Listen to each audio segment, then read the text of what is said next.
You're listening to Stories on the Boogeyman channel. Here you'll hear scary tales before bedtime. If you enjoy them, please give me a like and leave a comment. Thank you for listening. I shut the book just after dusk beneath a stand of ash trees mottled with rot. The sound of the rifle cracked through the quiet in that empty stretch of forest, and for a second, everything stilled. Then the insects resumed. It wasn't sport. It never was. The thing limped when it moved, back legs swollen at the knee, left antler split and jagged at the base, eyes already clouding. From 50 feet away, I could smell the sickness. I've worked enough control jobs to know the signs of chronic wasting disease, CWD for short, before the field tests confirmed it. Wasting is slow.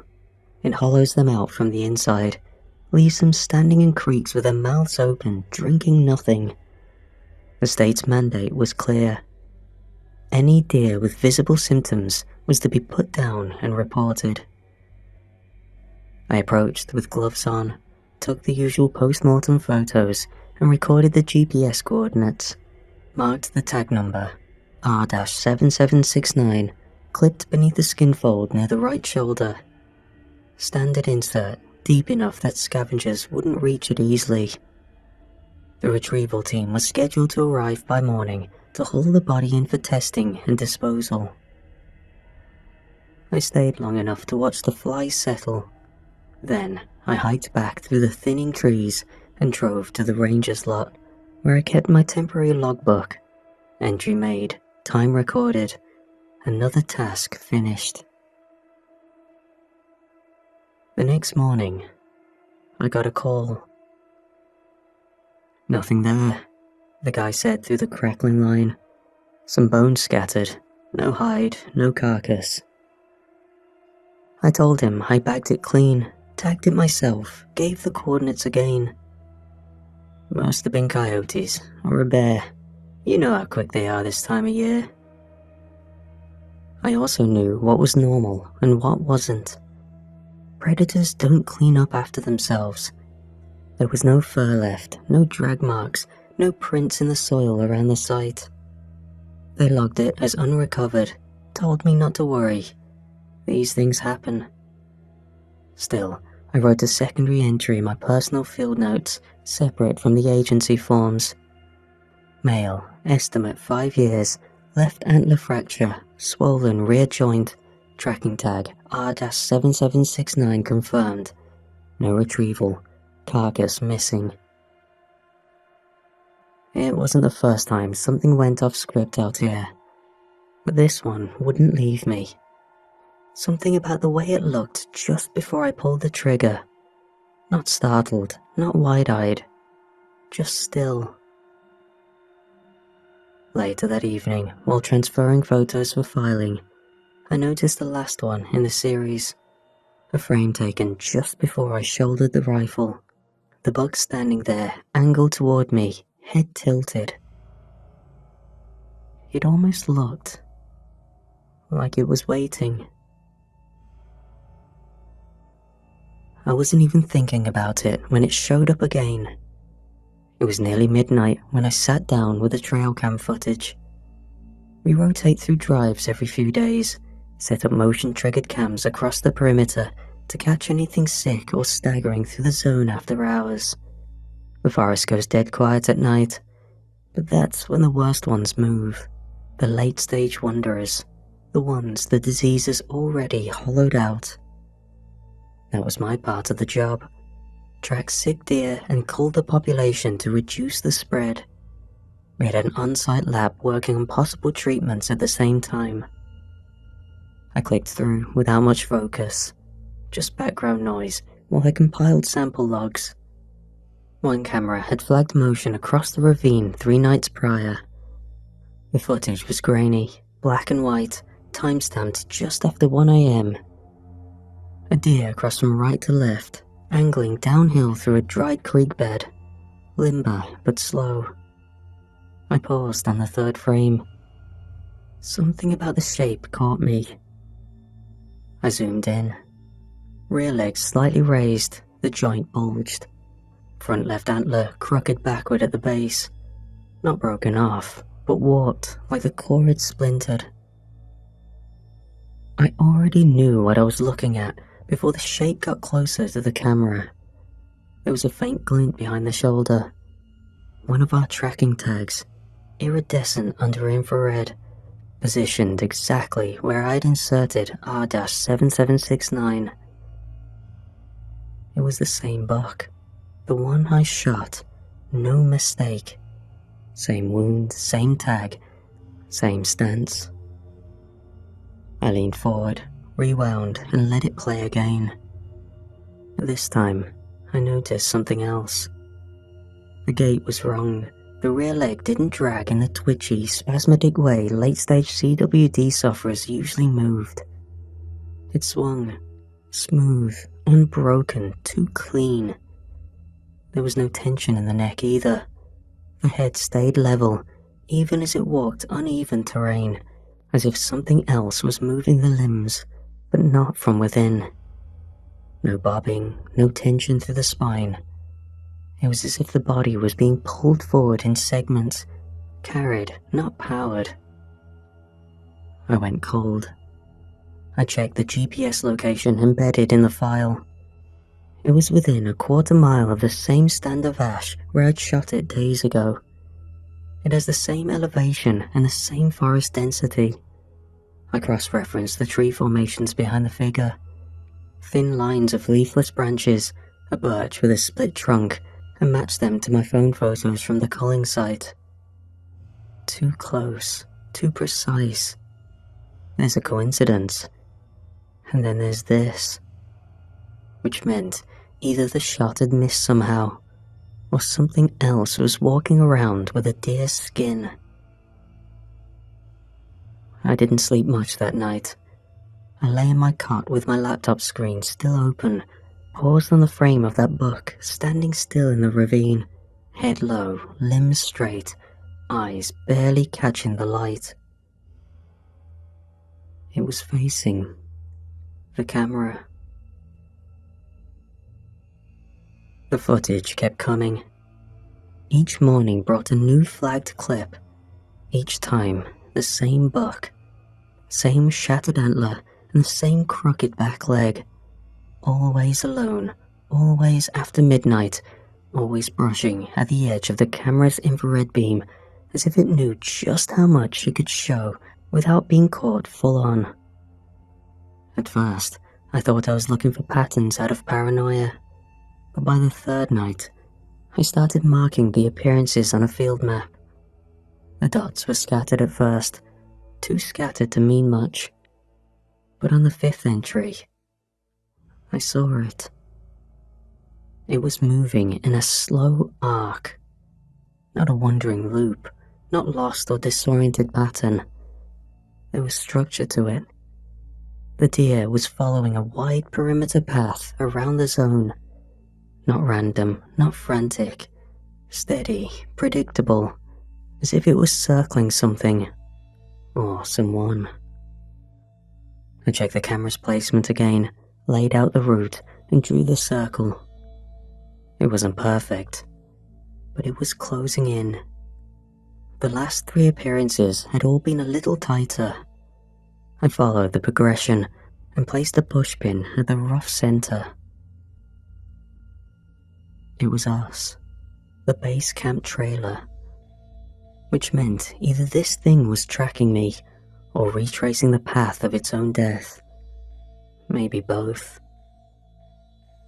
I packed a small kit and headed out at first light, telling the team I was following a trail report. That wasn't unusual. I'd done solo follow-ups before, and no one questioned it. I hiked about 40 minutes to reach the spot where I'd put the buck down. The ash trees were still there. Same slope, same wind-carved patch of dead earth where the undergrowth had never fully returned after the fires a few years back. But there was no blood, no drag marks, not even a disturbed pile of leaves. What I found instead was a shallow depression in the dirt, ringed with brush and sticks. Not a scrape, not a bedding spot. Something had arranged the space, intentionally. In the center, a crude pile of gathered debris. Small bones, some snapped bird feathers, the twisted remains of something that looked like a jaw. It was almost organized. It had a rough symmetry, though not in a way a deer should be capable of. They don't build, they don't nest, they don't collect, which meant it was acting on instinct. Something in it, whatever was walking that body, was aware, deliberate, maybe even learning. I took photos, sent them to my field laptop, and marked the area for follow-up, but I didn't send the images to the department. Not yet. I wasn't ready to explain why I was chasing a deer that should have been rotting under 6 inches of dirt. When I packed up and turned to leave, I swore I heard something shift behind the tree line. Not the crash of a startled animal, just the slow, deliberate shift of weight, as if something waited until I looked away. I didn't turn around. I walked back to camp with the sense that whatever this thing was, it had built something, and it was only the beginning.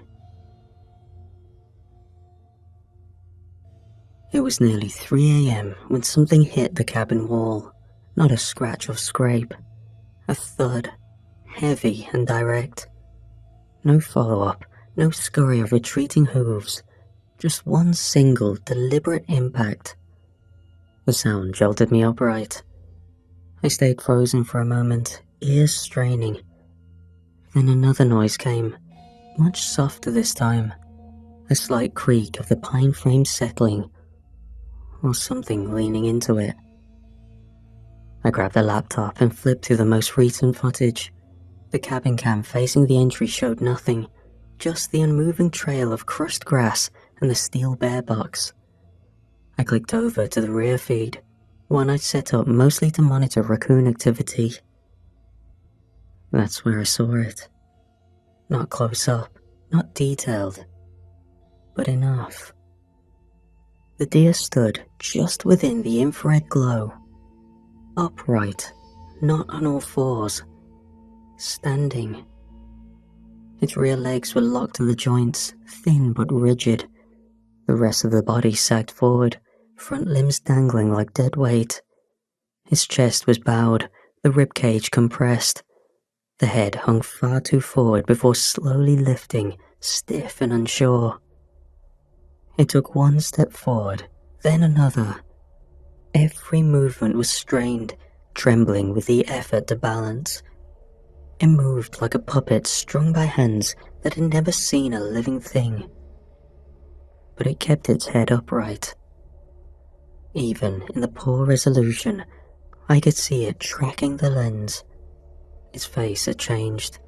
The snout was partly caved in, no longer a clean line of bone and fur. Skin slumped over one side, sagging down past the jaw. It looked heavier than before, swollen or softened. No glint of eyes, just the hollows where they used to sit. It didn't graze, didn't sniff. Just stood there, watching. This wasn't a scavenger wearing a carcass. It was an instinct. It was tracking something. Me. I closed the laptop and went to the filing crate under the bunk. I dug out the original kill log, the handwritten one, but not the digital report I filed later. It had blood on the corner from the tagging knife, but everything else was clean. Coordinates, time, tag code, a quick field sketch. And then I saw it, scrawled in the side margin, a faint pencil nearly scrubbed away. Burn after disposal.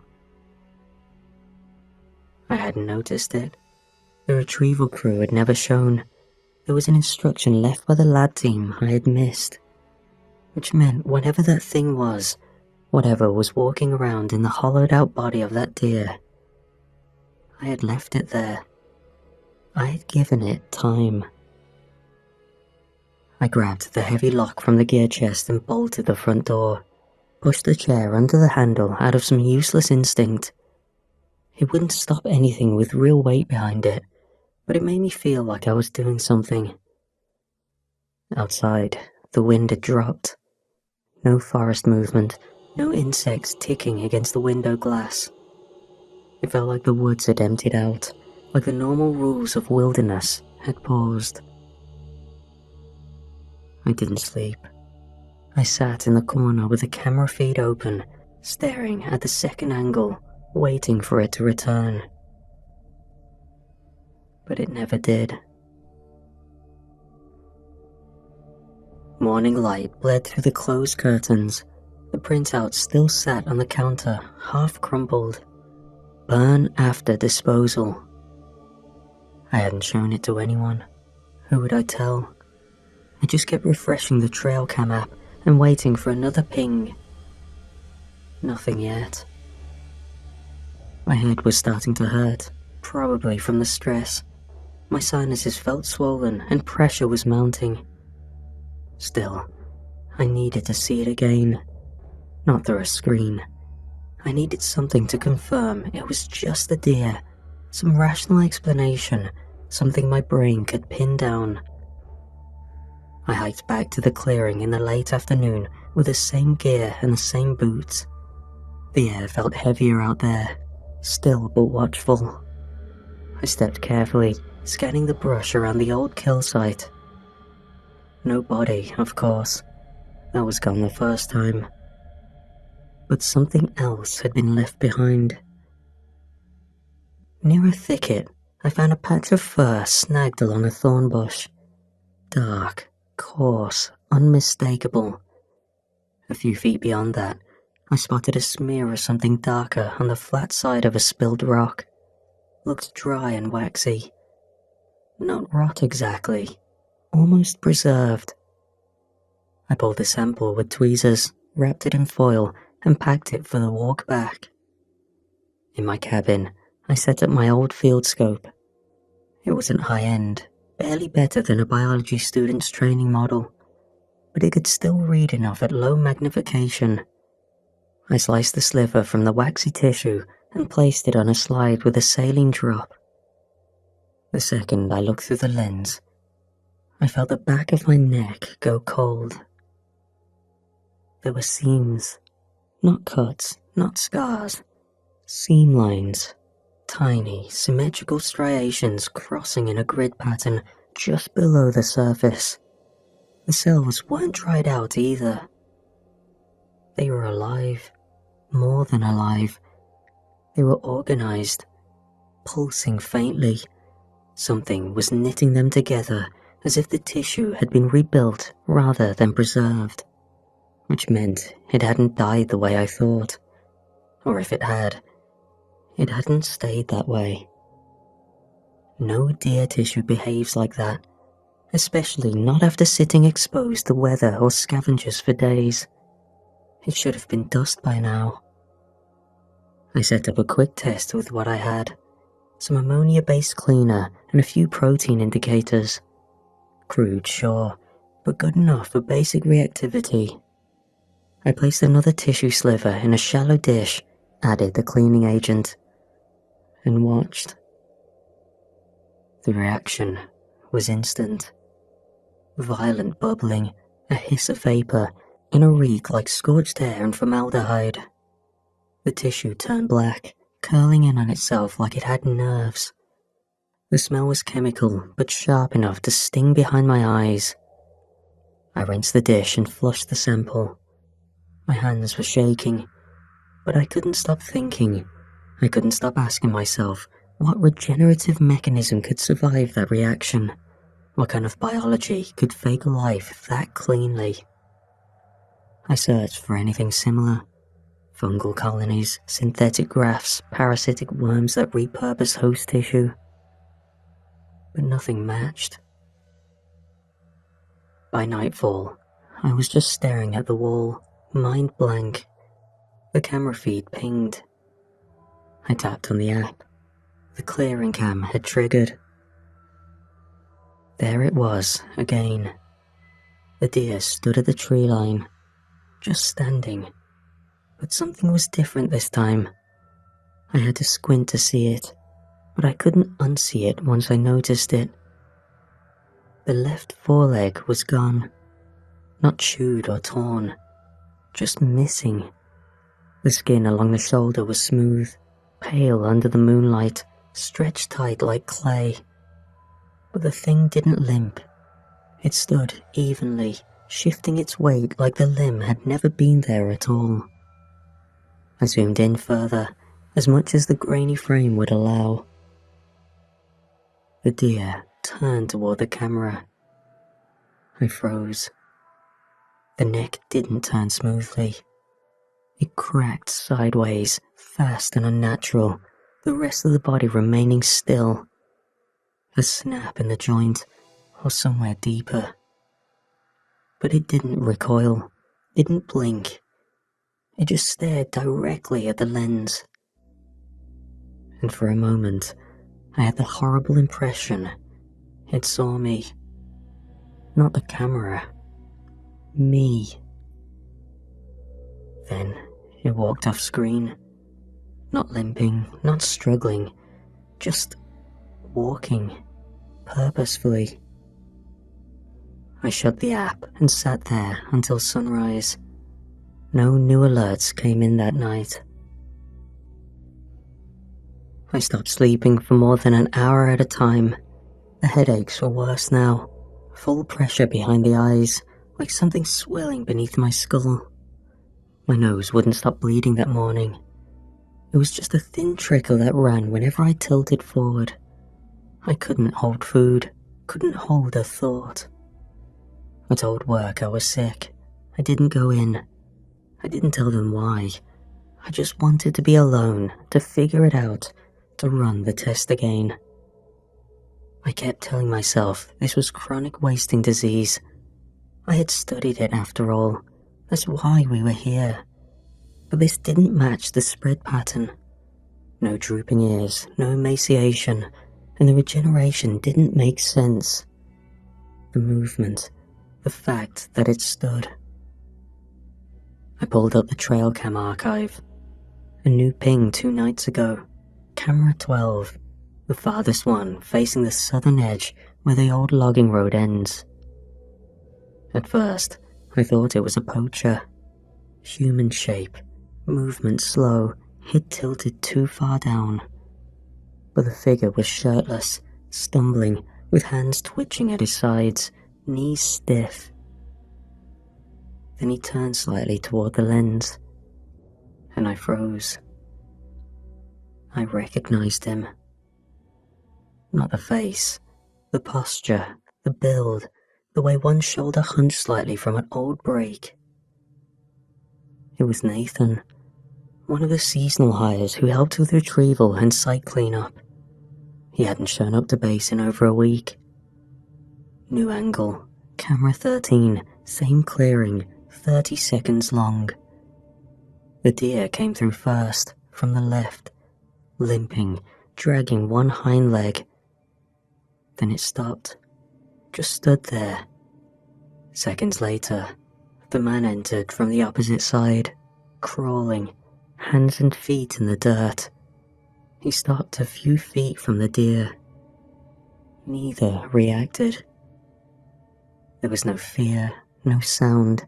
They simply coexisted, standing and swaying in the same poisoned wind. That was the last clip. No new alerts came after that.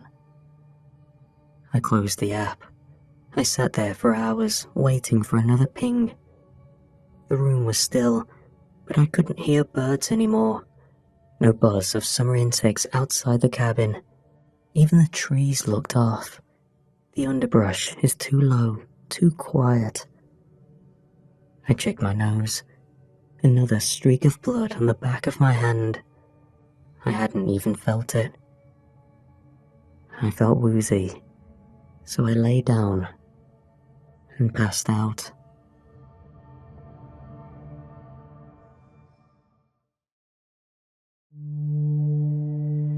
The final trail cam clip was still frozen on screen when I woke. I shut the laptop. My nose had started bleeding again, slow and steady, tracing a warm smear down past my upper lip. I wiped it with a sleeve of my hoodie, staring at the wall for a moment as my breath came in shallow pulls. The air felt too heavy, or maybe my lungs were slowing down. I tried calling Nathan, the assistant I thought I had seen in the footage. The call rang twice, then cut to voicemail. The backup tablet still had access to the DNR field office network. I logged in and pulled the remote tracker logs. No check-ins for 36 hours. Not from the monitoring team, field counters, or even the auto-flagged deer cams. Nothing. I pinged the emergency contacts. All 3 admin names came up offline. In the bathroom mirror, I didn't look right. The skin under my eyes was drawn and waxy, my face pale in a way that light couldn't explain. A red burst had crept into the white of my left eye, capillaries bloomed outward like roots. When I pressed a knuckle to my cheekbone, the pressure dulled slowly, without edge. I didn't need a blood panel to confirm it. Whatever was in the deer, whatever had kept it moving, was in me now, too. And if I was infected, it meant I was on a timer. I didn't bother calling the office again. I didn't report symptoms. There wasn't anyone left to explain it to. If I waited for help, I'd be a walking corpse before anyone arrived. I packed fast. Cold packs, the preserved sample, trail notes, ammonia strips, and field accelerants. Every drive that had footage, a USB with basic microscope imaging software, enough canned food to last a few days if I needed them. The wind outside had gone still. The cabin didn't creak, no birds called, no insects. Just the low hum of trees remembering their weight. The main lab was 70 miles north, DNR affiliated but independent. It had a backup generator, cold storage, and a sterilization hood. If I could get there before my symptoms worsened, maybe I could finish what I started. Trace the spread, burn out whatever I'd learned to wear skin. I locked the cabin door behind me. One last glance at the tree line. Nothing moved. But the silence felt aware. I got in the truck, started the engine, and drove without checking the rear view. If I didn't make it in time, no one would. I reached the lab just past dusk. The trees pressed in tight along the road, branches clawing at the truck as I rolled up the gravel path. No signs of field biologists or late shifts, just the wind and the low hum of the backup generator struggling to keep rhythm. The front doors were unlocked. Inside, the overhead fluorescents flickered behind stained plastic covers. A couple bulbs buzzed in their sockets, casting long, uneven shadows across the tiled floor. The air smelled faintly of bleach and something else, something deeper, damp, iron, sweet. No voices greeted me, no motion, just the slow, steady beep of a security door stuck half ajar in the back hallway. The reception desk was abandoned. A mug of coffee still steamed faintly, the rim stained with a half-finished sip. A pair of reading glasses sat beside it, folded neatly as if someone meant to return. They hadn't. I moved deeper into the facility. The surveillance room was unlocked, which wasn't protocol. The wall of monitors stuttered with looping footage from around the building. Front gate, access hall, generator room, exterior trails. One feed caught my attention. A shape crouched in the tree line behind the lab. Not human. Broad-shouldered, hunched, unmoving. Another monitor showed a figure walking shirtless down a staff hallway. Bare feet, pale skin. he was dragging something behind him, a metal pole clattering against the tile. There wasn't a patient wing in this building, no beds, no IV stands, but I knew what I saw. I killed the feeds, no need to watch more than I had to. The freezer lab was worse. The door stood open a few inches, cold air spilling out. Inside, the stainless steel racks were half empty, tray overturned, vials cracked across the floor in a fine glitter of broken glass and thawed residue. The walls glistened with condensation, fingerprints smeared into the frost. I found a catalogue of samples similar to the ones I'd collected myself. Had they been working on this the whole time? If so, to what end? I checked the surrounding shelves for any signs of tampering. One broken vial had spilled down the side of the unit. The trail stopped at the floor, but didn't pool.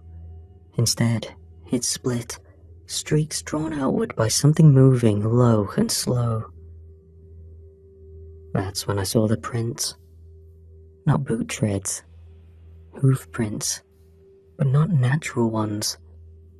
Each was split, yes, but too long, too narrow. The pressure pattern was wrong, centered toward the toe, as if whatever made them had been balancing, creeping. They led away from the freezer, across the lab floor, right to the wall vent. I stepped closer. The cover was off, bent to the corners. Inside, the duct was streaked dark. A few long strands of fur clung to the inner rim. Not deer fur, something coarser, almost wire-like. Something had already been here before me, or someone had let it in. I stood there a moment, listening. Somewhere in the back wing, something metal scraped across tile. Then nothing. I closed the freezer and sealed the remaining samples in my personal cold case. My hands were shaking as I locked the lab door behind me. And now I wasn't sure who or what had ever been running this place. By morning, my hands were shaking. It started small, just the fingers, but I couldn't get a cap off a vial without fumbling. My vision kept slipping out of focus. Not constantly, just in rhythmic flickers. In the mirror above the lab sink, I watched my pupils expand and shrink back and forth like they couldn't decide what they were supposed to do. My gums had started to ache. I tore a sheet from the back of an abandoned chart and pinned it to my jacket. If I lose speech, burn the body, do not touch the skin. Then I made for the biology wing. Only the emergency lights were working in this part of the lab, casting dim, jittering gold across the tiles. The carts were overturned, papers had been scattered, trampled, or soaked through from a broken pipe in the ceiling. Breath fogged in the air. It was cold. I pulled the logbook from the wreckage of a desk. Most of the pages were useless. Notes about wildlife counts, nutrition breakdowns, half-finished hypotheses. I flipped to the back. There, wedged between two damp pages, was a loose sheet of paper with sharp handwriting. Secondary host showed accelerated symptoms after exposure to decomposing infected tissue. Delayed infection correlated with chemical disruption, ammonia and alcohol treatments.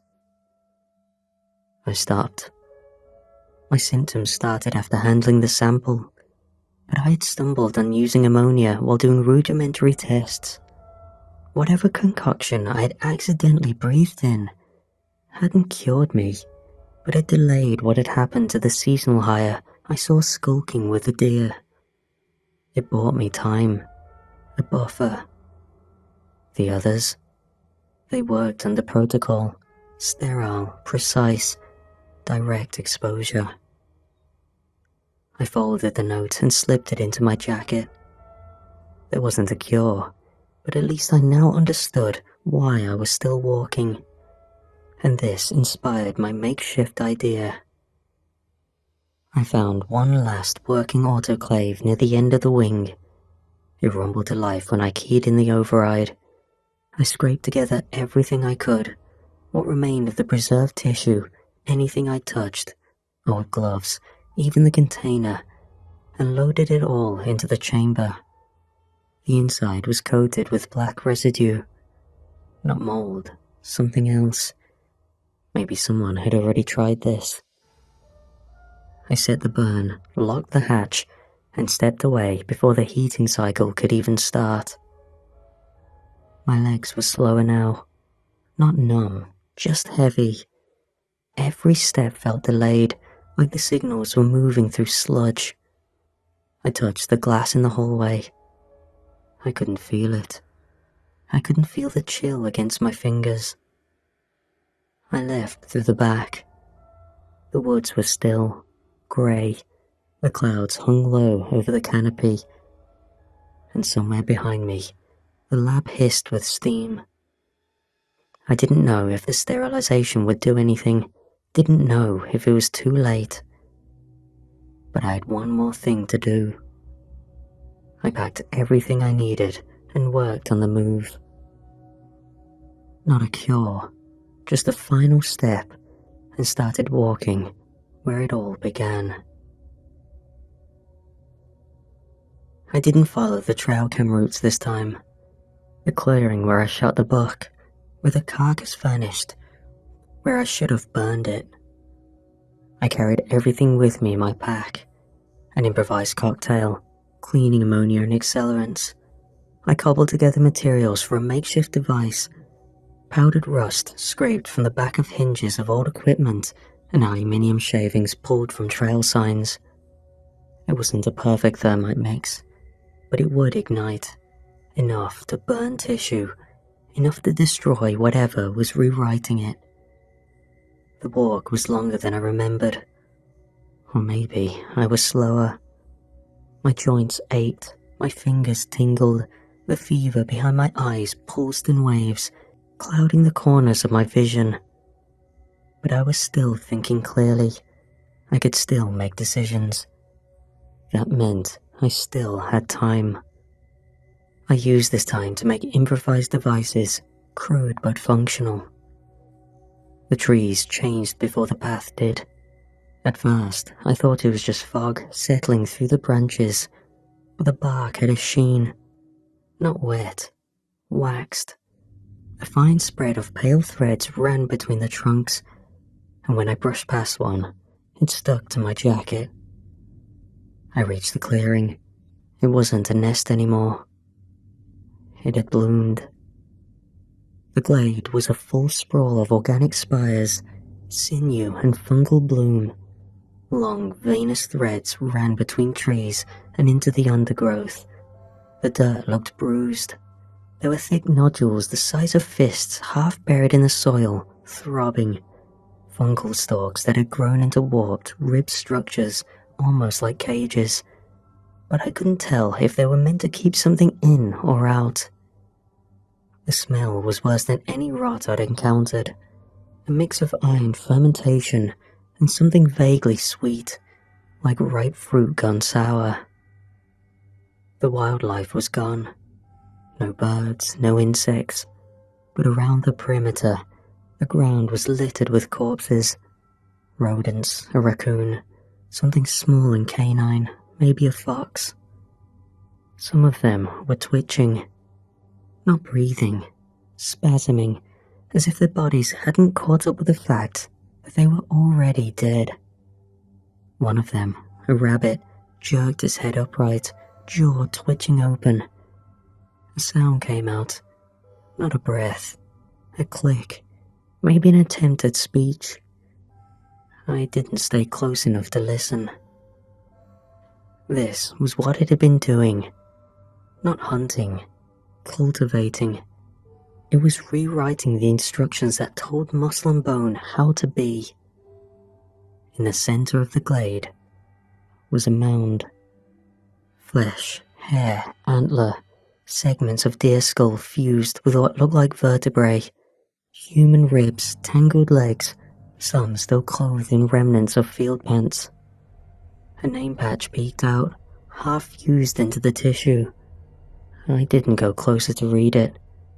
I already knew. I dropped to my knees, opened my pack, began assembling the ammonia. The heat was rising in me now, internal, pressing. I was sweating hard. My tongue was thick in my mouth. The ammonia stung my nose, but I needed it. I poured carefully, trying to keep my hands steady. Just a few minutes, just one successful ignition. I heard the footsteps before I saw them. Not hooves, not claws. Feet. I turned slowly, a thermite charge half assembled in my lap. 3 figures stepped out from behind the edge of the nest. People, or what it used to be. My field team, Harris from my old lab rotation, Jenna, the intern who logged samples, and one of the rangers I used to check in with on morning rounds. Their skin looked spongy, waterlogged, and blotched with grey patches that pulsed beneath the surface. Their veins ran black and branched across their arms and neck. All 3 of them stared at me through clouded white eyes, lips parted in slow, shallow breaths that didn't sound like breathing at all. They weren't charging. They didn't groan or howl. They just stepped forward, their arms stiff, their heads tilting, and their mouths slack, like they were still trying to remember how movement worked. To them, I just looked like another infected returning to the hive. I took a shaky breath, raised a hand without meaning to. "I'm sorry," I said. For a second, something flickered behind Harris's eyes, a twitch in the cheek, his jaw shifted. I saw his lips try to form a word, but all that came out was a wet rasp, a throat too soft to carry sound. There was still sympathy, a glimmer of humanity that was rapidly fading.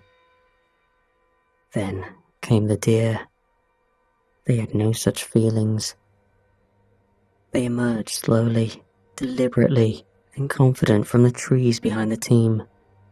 The upright one leaned forward with a step, spine trembling with effort, but its limbs moved cleanly now.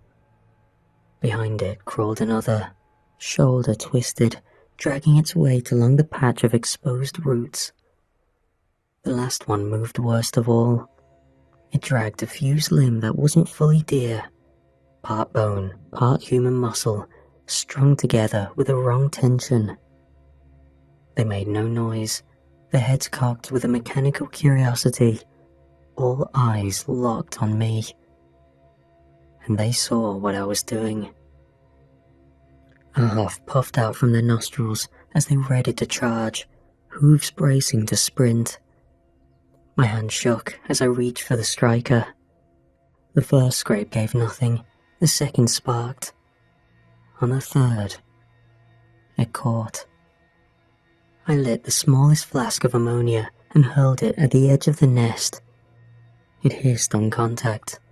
The fungal web sizzled, the black veiny threads pulling back from the chemical burn like they were alive. That did it. The reanimated abomination stumbled forward, not toward me, but toward the patch I'd hit, twitching, compelled. Pain, instinct, rage. I couldn't tell, but it told me something important. They had a choice. They didn't lunge at me, not yet. They went for the fire. I didn't give them time to rethink it. I lit the thermite and hurled it toward the center of the nest. The flash was instant and vicious. A column of heat tore through the fungal bed, charring it in a heartbeat. A few deer were caught in the process. The smell made my vision swim. Something between spoiled meat and plastic insulation. Instinct kicked in, and my old crew sprang into action, rushing to save their colony. The mound in the center shrieked, not with sound, but with pressure. A thick, static hum filled the air. My eyes pulsed, my ears rang. Harris screamed, not a human sound, just a rupture of voice. He collapsed mid-step. Jenna followed, limbs still jerking on the ground like fish on a dock. The upright deer tried to flee, but collapsed as soon as their connection severed. I lit the final charge, the biggest one, and rolled it into the heart of the nest. It ignited on contact. The second explosion was worse than the first. Trees caught, flames raced up the stalks, the sinew network snapped and curled in on itself. A line of fungus tried to retreat down the roots, but the fire chased it. But most importantly, all the bodies caught flame, destroying any remnants of this horror. I stumbled back, coughing into my sleeve. My vision smeared, one eye darkened. I wiped at it, but my hand came back red. Blood. The glade thrashed like a body in seizure. Then it went still. I stood there until the flames reached the ridge, until the entire bloom turned black and brittle, until the heat burned the smell away. Only then did I turn and walk. Burned, sick, bleeding from both eyes, but lighter than I'd felt in weeks. Because I'd done something real. Because I'd ended it, or at least made sure it wouldn't spread any farther. And if I was wrong, if something crawled out later, I wouldn't be here to see it. I sat, slumped in the truck, throat raw, eyes blurred. My fingers barely worked. They kept slipping on the recorder's button before I finally managed to press it down. Sample sterilized, the source nest burned, secondary host transmission confirmed. My voice didn't sound like mine anymore. I waited for a long moment, letting the silence settle before speaking again. My name is Elias Ward, Field ID 72601-B, contracted wildlife biologist, state assigned. I acted alone. I have destroyed all known infected samples.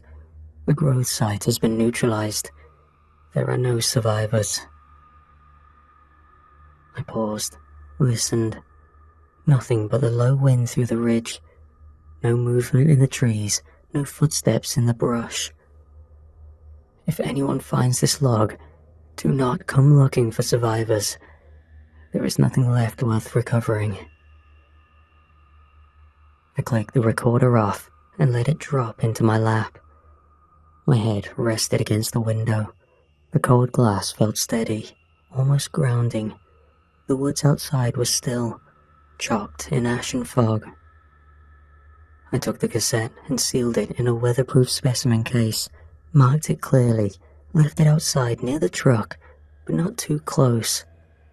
If anyone did find this place, they'd find the truth first. Then I sat back inside and looked at the keys in my palm. I lied. I hadn't destroyed all traces. There was still one left. Me. But that would be dealt with shortly. The thermite was rigged, crude but functional, set beneath a seat, tied to the ignition.